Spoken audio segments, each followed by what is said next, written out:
Olá, muito boa tarde. Seja bem-vindo a mais uma visão semanal. Eu sou a Aline, analista aqui da corretora XTB. Se você é novo no nosso canal, não se esqueça de se inscrever. Aqui sai conteúdos todos os dias sobre o mercado internacional, o que está acontecendo. E a finalidade da visão semanal é a gente trazer um horizonte temporal um pouco maior. O que a gente está observando, quais são os eventos principais para esta semana, como que a gente pode se preparar e principalmente quais são as regiões de preço que a gente deve levar em consideração nos principais ativos, né? Que o mercado, de uma certa forma, os investidores, de modo geral, têm observado.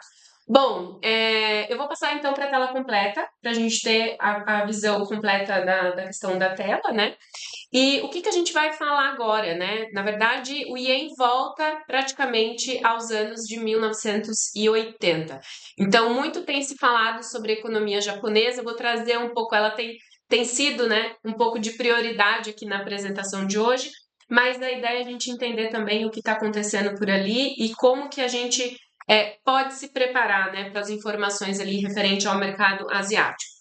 Bom, então, na semana passada, o Ien atingiu o seu valor mais alto desde 1986, né? A paridade entre o SDJPY, que isso se reflete, na verdade, que o Ien está muito mais fraco, ou seja, o dólar está muito mais forte frente ao Ien e ele se desvalorizou muito, praticamente aí há mais de 36 anos, 37 anos aproximadamente, que não chegava nesses níveis, né? Nesses patamares. Então, a longo prazo, o Ien já se encontra em níveis de forte desvalorização.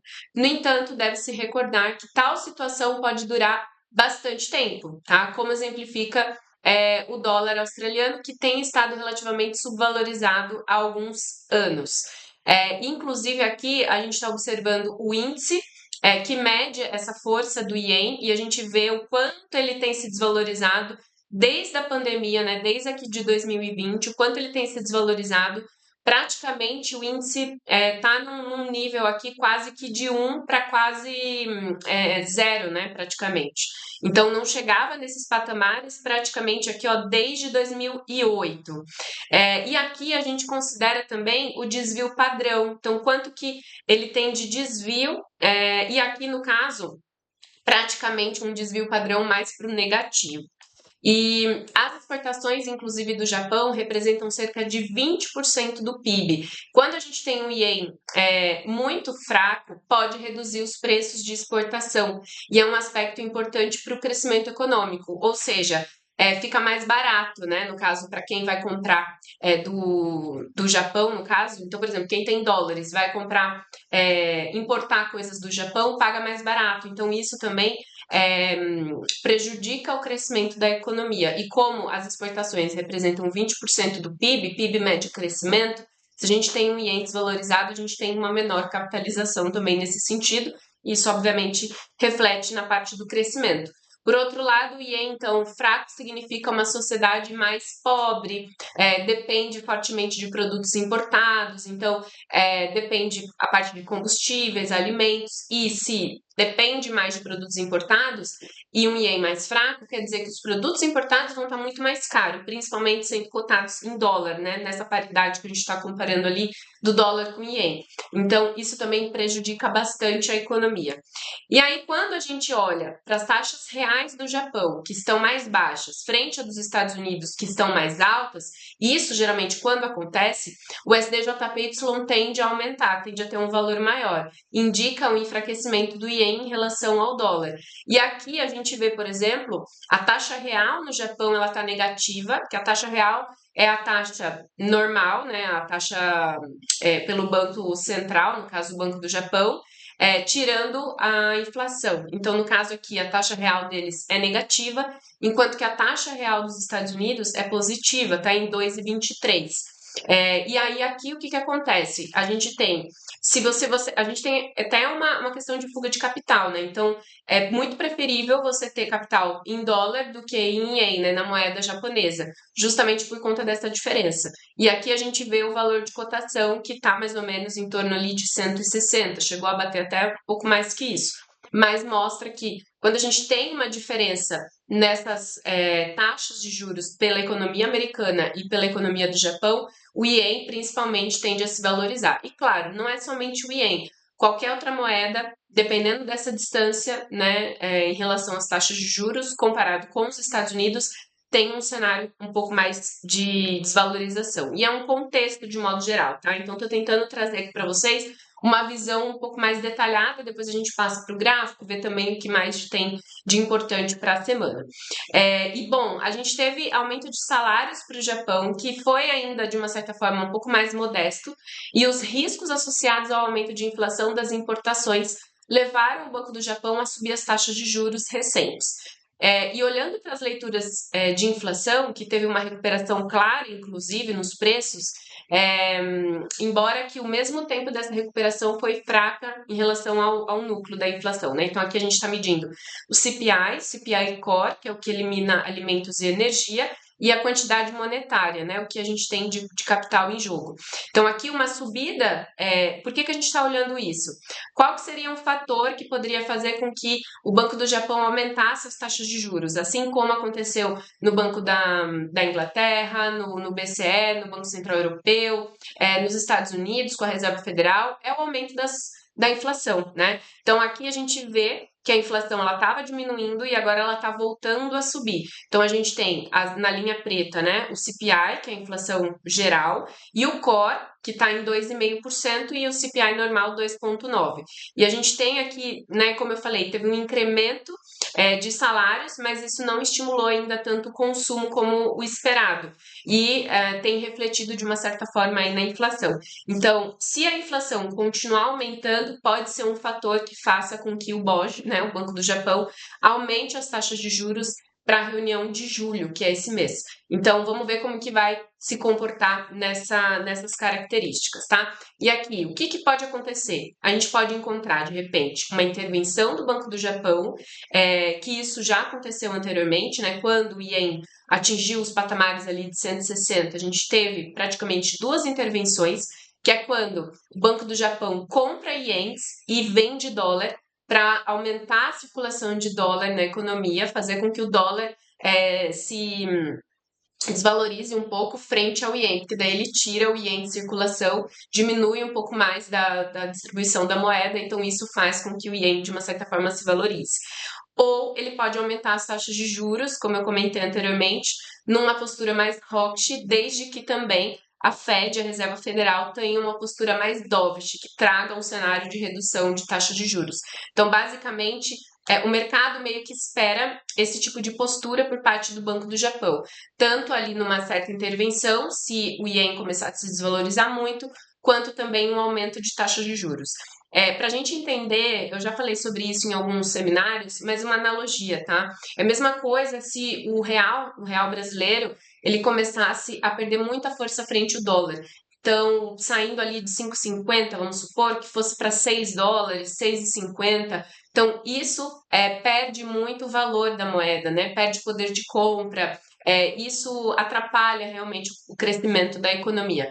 Então, principalmente é nesse cenário, é um cenário extremamente delicado para a economia japonesa, que busca ali um certo consumo. Isso tem patinado um pouco, tem tido um pouco de dificuldade, e principalmente a moeda tem sentido muito, até porque o ministro das Finanças acredita que é muito sobre especulação, né, em relação à moeda. Então, isso também tem feito chegar nesses níveis.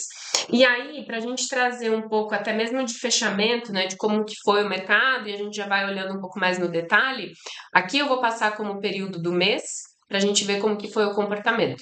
Então, na parte da Ásia-Pacífico, a gente teve ali uma variação mais para positiva, tá? O HK, que teve um cenário um pouco mais para o negativo, o australiano praticamente empatado, o índice da China teve uma queda de mais de 2%, o Nikkei, que é o índice do Japão, uma valorização de mais de 2% no mês de junho. Por parte da Europa, a gente teve também um cenário um pouco mais misto, considerando no mensal, FTSE 100 fechou em queda, o índice da França, o CAC 40, em queda também, França que está enfrentando uma eleição, né, na próxima semana, então tem tido muita volatilidade nos índices europeus.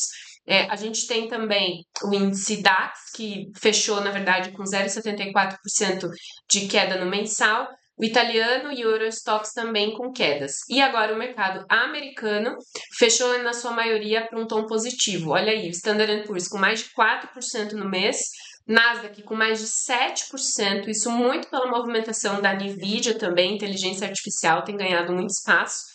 E Dow Jones também. Agora o Russell 2000 sentiu um pouco mais, principalmente com essa reserva federal um pouco mais hawkish, né? Mantendo as taxas de juros alta por mais tempo.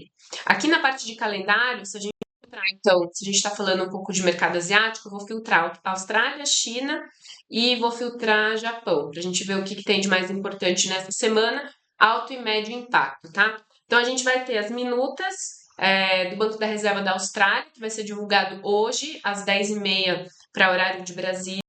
E depois a gente vai ter PMI de serviços por parte da China amanhã, no caso, terça-feira, a partir das 9h45. Isso basicamente seriam os dados mais importantes para a região. Então, o que de fato vai chamar atenção para o mercado asiático essa semana é o Ien, né? Toda a economia japonesa como um todo. Então, se aqui se coloca no gráfico diário, vamos observar como que está a situação do Ien nesse cenário. Então, a gente tem, ó, um nível aqui que está batendo praticamente sobre os 161, uma nova máxima histórica aqui em 161,680. E aí aqui quais seriam os próximos níveis, né? O que o mercado está esperando de uma certa forma. Se chegar de repente a 162, poderia ter mais uma nova intervenção, que não falta muito, né? Para isso acontecer. Então, o mercado está muito atento numa possibilidade, então, de uma intervenção por parte do Banco do Japão, ou, como eu falei, na próxima reunião, agora nesse mês, um aumento das taxas de juros para tentar trazer uma valorização para a moeda e diminuir um pouco desse cenário, né? Então, aqui, ó, quando chegou no 160, a gente teve uma intervenção, depois a gente teve outra, trouxe um cenário de correção de pelo menos mais de 500 pips, né? E aí depois já teve uma nova recuperação e agora, se chegar nesses patamares novamente, poderia voltar pelo menos ali aos 158, ou quem sabe aos 157, daria 469 pips, mas a gente tem aqui um mínimo crescente, né? Então, muita atenção nessas regiões de preço, 160, quem sabe 158, que foi o último topo anterior por aqui, tá? Então, o SDJPY é o que vai ficar no foco, no radar para essa semana, porque se o dólar continuar um pouco mais forte, pode trazer uma desvalorização ainda maior.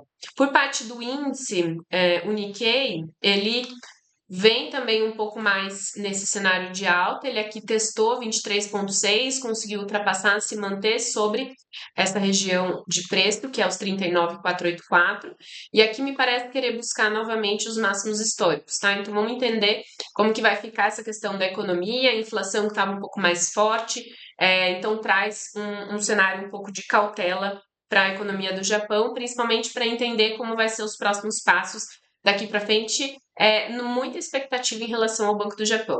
O índice da China, praticamente também veio corrigindo bem, como eu estava mostrando no início para vocês, né, um pouco de como que foi o fechamento de junho, então fechou num mês mais para o negativo. Pode ser uma oportunidade interessante para a gente encontrar ali um cenário de fundo de suporte. Aqui testou região de 38,2, então atenção, porque pode voltar a testar essas regiões aqui, que seria os novos máximos decrescentes, que seria em torno de 6,460 aproximadamente, tá? Então, essa região por aqui também pode ser um teste. Ele ainda segue acima da média de 200 períodos, num RSI, inclusive, ó, a gente vê ele próximo de uma sobrevenda, então ele já está testando 38,2, pode ser que venha para um cenário um pouco mais de alta, de repente, aí para esse mês de julho. Atenção, principalmente na parte dos PMIs, a gente vai ter muita informação ainda para esse mês, mas nesta semana, para a China, principalmente, o mais importante são os dados de PMI de serviços, que tem, né, se mantido aí um pouco mais forte. Então, pode trazer um sentimento mais positivo nesse sentido.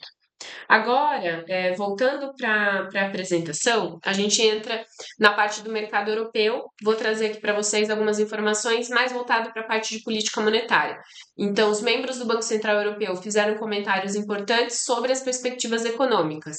A gente teve o Olli Rehn, que observou que mais de 2 cortes em 2024 são razoáveis, colocando a taxa de juros terminal entre 2,25 e 2,5. O Fábio Panetta indicou que a política monetária europeia está num ponto de viragem, defendeu uma normalização gradual das taxas, sem dar orientações muito precisas. Próxima reunião é no dia 18 de julho. A gente vê qual seria o fator aqui que pode modificar algo, né? A gente teve uma redução de taxas, né, na última reunião do Banco Central Europeu. Christine Lagarde não prometeu que vai continuar reduzindo as taxas de juros, vai ficar muito dependente dos dados. A última leitura que aconteceu em maio foi de uma inflação um pouco mais alta, de 2,6% ali para a região da zona euro. Então, a gente vai ter uma leitura antes dessa reunião de dados de inflação para correspondente ao mês de junho. Então, vamos identificar se essa inflação ela continua reduzindo. Isso pode ser um fator decisivo para a reunião de julho, para saber se ela vem mais baixa novamente, ou se vem próximo ali dos 2,4, quem sabe 2,3. Isso poderia dar um fôlego para o BCE reduzir novamente. Caso contrário, muito provavelmente eles não façam nada nessa reunião de julho e aí ficaria para a reunião de setembro, tá? Então, essas seriam as perspectivas para o mercado europeu. Se a gente observar, inclusive, nos ativos, o DAX, que acaba sendo a referência, vou trazer aqui para um gráfico diário para a gente ter. O DAX segue numa tendência de correção, então ele vem com máximos decrescentes. Aqui ele fez um rompimento numa tendência de queda. Aí a gente tem uma resistência aqui em 18.539, tá? Então, atenção por aqui. Ó, mesmo que ele ultrapassou, essa vela anterior foi muita sombra, pouco corpo, essa também, então ainda tem muita indecisão. Pode ser que a ideia é tentar entender se ele vai fechar abaixo ou acima dessa seção anterior por aqui. Então, essa região funciona bem como uma resistência. Teve até uma movimentação de alta por aqui, muito, né, por conta das eleições, principalmente na França, mas ainda traz um cenário um pouco mais de negativo, né? Praticamente devolveu todo o movimento de alta. Então, a gente fica atento nos 18.420, que seria os 23,6, se ele conseguir se manter sobre essa região, principalmente acima dos 18.539. Aí a gente poderia buscar essas regiões aqui, que seria 18.667, depois essa região 18.817. Ou se ele vir para um cenário mais de queda, retomar esse sentimento de baixa, 38,2 aqui de FIBO, que seria 18,048 nessa situação para o DAX. Eurodólar, nesse cenário, olha, vamos dar uma olhada por aqui. Ó, então aqui ele chegou a ter um rompimento também dessa, né, de mínimos. Deixa eu até corrigir por aqui, mas muita sombra. Então ele está negociando abaixo das médias, tanto de 50 quanto de 200. Aqui uma certa resistência em 1,078. Então aqui a ideia é entender se ele vai se manter nessas regiões aqui, se ele volta, testa como suporte 1,05, 1,069 aproximado para o euro-dólar. Tá? E o FTSE 100, que é o índice correspondente ao Reino Unido, a gente observa que ele estava numa crescente, né, mínimos crescentes e tal, fez agora aqui um máximo, e a ideia é entender se ele vai se manter sobre os 23,6 depois, né, dessas últimas máximas anteriores, para a gente acreditar de repente num novo topo, mas muito vai depender das possibilidades de redução de taxas de juros, inflação, muito isso vai levar em consideração. Na parte de calendário, se a gente traz aqui movimentação por parte da Alemanha, Reino Unido e zona euro, ó, o que a gente tem de mais importante? Foi uma divulgação dos PMIs, vieram mais para o positivo, pouca diferença, ó, 43,5 de 45, não veio abaixo. A expectativa já era uma redução, mas veio uma redução menor do que o esperado, e reduziu também a parte dos PMIs do Reino Unido. Pode ser também por isso que ficou um pouco mais para o negativo. Índice de preço ao consumidor para a Alemanha veio 2,2, não foi ruim, que foi menor do que os 2,4. A gente vai ter amanhã discurso do Guindos, que é um dos membros também do BCE, índice de inflação. Aqui, Christine Lagarde também fala amanhã às 10h30 da manhã. Depois, na quarta, a gente tem PMIs. O que vai ser assim de mais importante do BCE vai ser as minutas, né? Que é praticamente a ata ali da reunião, da última reunião que teve a redução das taxas de juros. Então, vai ser interessante para a gente entender qual foi a votação, quais foram os critérios que levaram em consideração. Então, vai ser bacana mais que nada para ter de repente um horizonte do que esperar daqui para frente. Depois a gente vai conhecer produção industrial na sexta-feira, então aqui uma expectativa de aumento. Isso pode ser um cenário de repente positivo, tá? Então, para a parte de Europa, basicamente isso. Deixa eu ver se eu não me faltou nada. Sim, eurodólar, libra dólar, vamos dar uma olhada também rápido. Ó, libra se mantendo sobre a média de 200, meio que com um suporte dinâmico por aqui, mas tivemos muita sombra, né? Praticamente uma devolução ali de todo o movimento de alta, mas ainda está sobre a média de 200, que a gente pode considerar como uma referência. Então eu ficaria aqui, vou manter os 1,26,145. Se caso testa por aqui, ver se ele não rompe, né? Para depois a gente pensar em outros níveis, certo? Bom, voltando aqui na apresentação, a gente entra já com parte de mercado americano. Na sexta-feira a gente conheceu os dados de inflação, que é o PCE, que é o dado, na verdade, que a Reserva Federal considera por conta da classificação. Eu vou deixar até aqui na descrição do link um vídeo que eu fiz que explica a diferença do IPC e do PCE também, se você quiser se aprofundar um pouco mais na informação. Então, o dado de inflação subiu 0,1% em termos mensais, o PCE principal permaneceu inalterado, ou seja, o geral com o núcleo registraram uma redução. Então, isso de uma certa forma foi bom, mas os gastos com consumidores aumentaram 0,3%. Então, a gente teve uma inflação um pouco menor, um pouco mais estável, mas a gente teve um aumento do consumo. Então, isso em algum momento pode refletir na inflação novamente.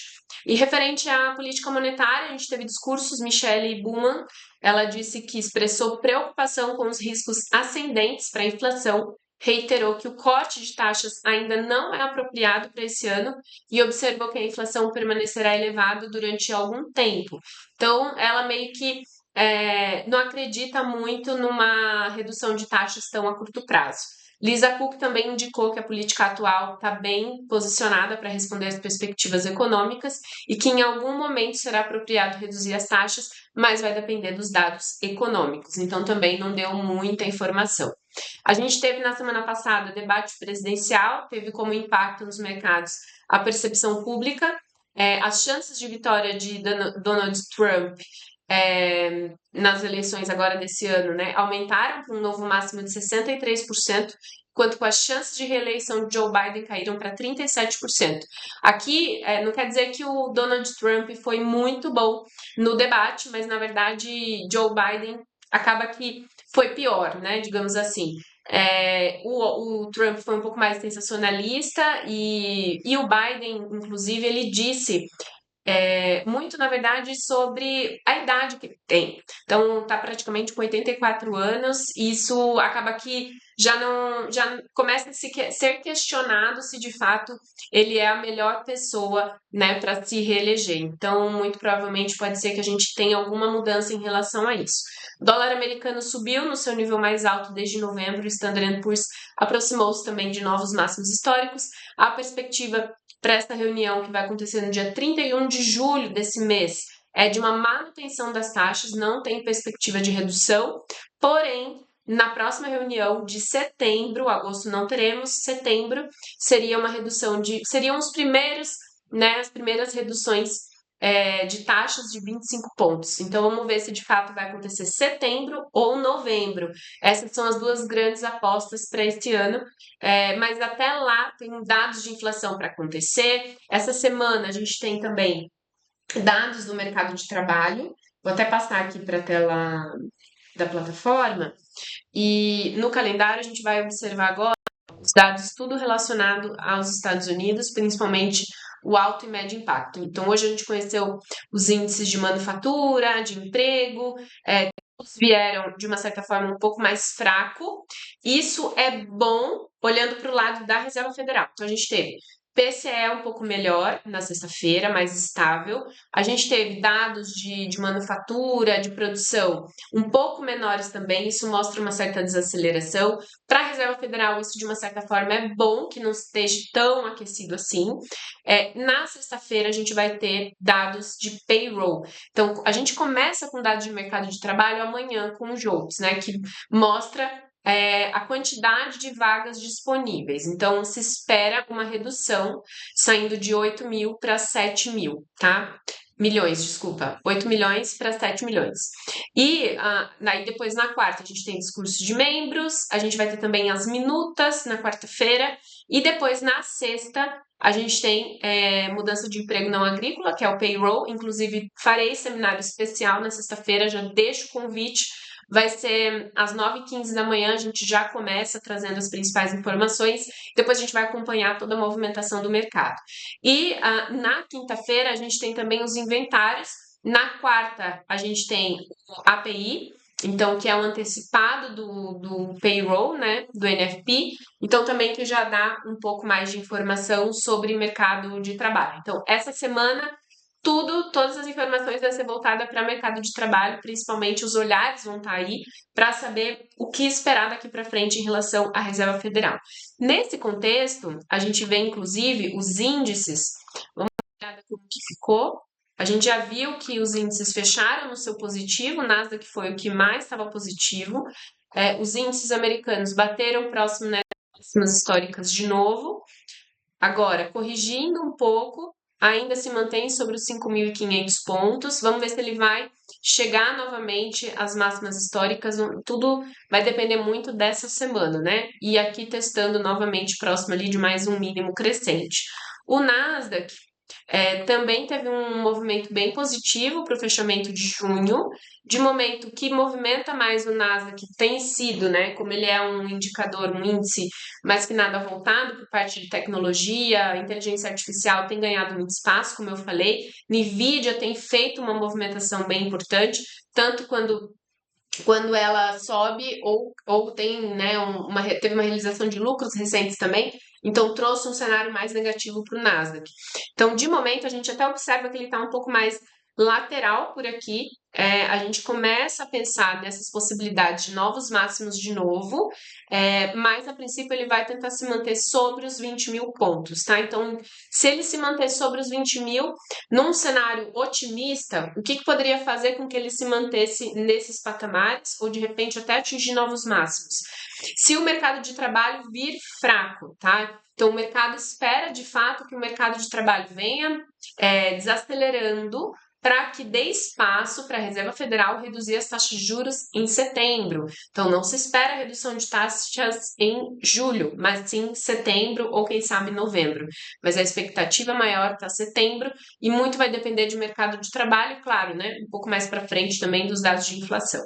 Mas a princípio é isso, Nasdaq, muita atenção se vai se mantendo sobre os 20 mil pontos. Aqui, até mesmo no RSI, a gente pode observar que ele está próximo de sobrecompra. Então, pode ser que ele venha, de uma certa forma, até a correções abaixo dos 20 mil pontos, para depois ele tentar voltar e buscar um fôlego. Em relação ao dólar, ele teve um cenário um pouco mais de alta, a princípio ainda a gente vê mínimos crescentes, não teve um rompimento do RSI, mas ele está ainda sendo negociado acima do 105, sobre a média de 200 períodos, com folga. Aqui a gente até consegue observar mínimos crescentes, então a ideia é entender se ele vai continuar sobre os 105,400, buscar aí os 105,850. A questão Aqui, deixa eu ver, Nasdaq, Standard Poor's, tá. Vou falar das commodities agora, vamos passar para a apresentação. A gente tem gás natural em destaque, o mercado de gás natural dos Estados Unidos, então, apresenta um aumento líquido nos estoques de 52 BCF ali, né, de cúbicos, pés cúbicos, na semana encerrada, de 21 de junho, com as reservas totais atingindo 3.097, significativamente acima do ano passado dos níveis médios de 5 anos. No Texas, os preços spot, que são os preços à vista, caíram para valores negativos pela primeira vez desde maio, indicando um excesso de oferta e problemas de armazenamento que podem impactar os preços. Então, por isso que a gente viu uma certa correção. Então, vamos dar uma olhada aqui no gás natural? Ó, uma correção forte depois que atingiu ali os valores de 3,15. A curto prazo, ele está batendo praticamente um suporte ali na média de 200 períodos. Aqui o que pode ditar um pouco desse sentimento é se ele ultrapassar essa média de 200 por aqui. Aí a gente teria 50% de FIBO e em último momento 61,8 para considerar até onde ele pode corrigir. Então a gente teve um aumento dos estoques, uma produção muito maior, então tem trazido um cenário um pouco mais negativo em relação aos preços. Por parte do ouro permaneceu estável também, prejudicado pela valorização do dólar, pelos comentários mais agressivos dos membros da Reserva Federal, como eu estava falando anteriormente, principalmente a Michelle Bowman, outros membros que deram a entender que não vê possibilidade de repente de redução tão a curto prazo das taxas de juros, e dados sólidos do setor de serviços e dados mistos do PCE reforçaram as expectativas de uma política monetária mais restritiva, o que reduziu então a atratividade do ouro como um porto seguro. Então, vamos dar uma olhada como que está o ouro de momento? Então, vou aqui para o gráfico diário e ó, a gente consegue ver que vou manter a mesma ideia. Então, ele testando por aqui, ó, praticamente. Então, vamos ver se ele vai romper, se manter acima dos 23,6, ou se de repente ele pode voltar a corrigir aos 38,2 e até rompimento de 50%. O que poderia fazer com que o ouro caísse? Se o mercado de trabalho vir muito forte, a gente começar a ver uma distorção ali das informações, um mercado de trabalho forte faz com que a Reserva Federal mantenha as taxas de juros por mais tempo. Isso pode trazer um dólar mais forte e traria uma fraqueza no ouro, tá? Então, esse basicamente seria a ideia. Por isso que tudo está praticamente relacionado no mercado internacional. E voltando aqui, a gente tem petróleo, os estoques de petróleo também aumentou 3,6%, milhões de barris, atingiu aí 460 milhões, contrariando as expectativas.